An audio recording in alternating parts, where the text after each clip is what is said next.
Title sponsor Grand Royal Tours, powered by the Chennai Silks. Hello and welcome to Galatta Plus. In this video review episode, we're going to be talking about Sudheesh Sankar's Maareesan, starring Vadivelu and Fahadh Faasil.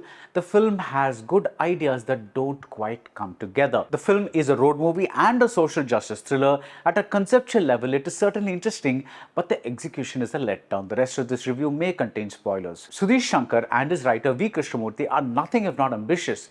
Their film Maareesan begins like a quirky Malayalam buddy movie. Fahadh Faasil plays a thief named Daya. He is released from prison in Palayam Kotai, but he has no plans to reform. He steals a phone, he steals a bike, and then he stops in front of a big house. He feels something as though the place is calling out to him. He breaks in and runs into Velayudham, played by Vadivelu. The man has Alzheimer's and he says that his son has kept him under lock and key.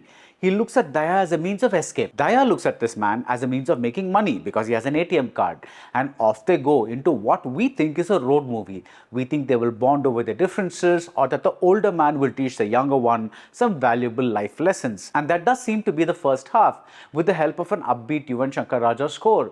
Velayudham talks about watching films as a kid without his father finding out. Daya talks about his childhood, recalling a time he wanted shoes. The actors gel well. Vadivelu expands on the submissiveness he showed in Mamannan. Here too he is oppressed, but by a vanishing memory. Velayudham tells Dayalan that life is made up of memories and there is nothing as terrible as losing your mind slowly.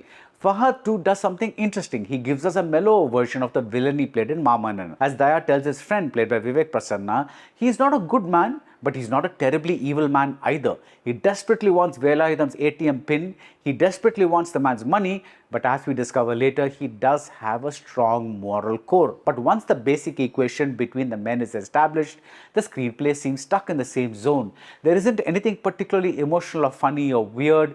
We get odd bits like the fact that Velayudham does not believe in God. Then out of nowhere, we get to know about a series of murders with Kovai Sarla as the cop on the case. We get a heavy-duty metaphor about a snake and a rat, and the gentle, ambling road movie becomes a thriller involving a major issue. In theory, I'm all for genre shifts, but this isn't done very well here. The second half turns into a typical Tamil movie with a flashback and a vigilante on the loose. There are good ideas here and there, but there is also the sense of time being wasted. Many scenes go on and on for too long, and there are too many coincidences, including the big twist at the end about the identity of a criminal. There is a nice throwaway bit where Daya takes Velayudham to meet his mother. There is a heartwarming payoff involving a sum of money. But more interestingly, there is another coincidence here involving a date. And I began to wonder if the film wants us to think that destiny brought these two men together. Is that why Daya said early on that he felt that that particular house was calling out to him, the house where he found Velayudham? But if that's the case, it's certainly not fleshed out convincingly, and the blatant social messaging that follows feels like empty lip service. Maareesan is a clever title. It's the name of the Asura from the Ramayana who disguised himself as a golden deer. And one of the central themes of this movie is that some people aren't who you think they are, but you wish the rest of the movie had been as consistently clever. That's it about Maareesan. If you like this video review, do subscribe to Galatta Plus and see you soon at the movie. Title sponsor Grand Royal Tours, powered by the Chennai Silks.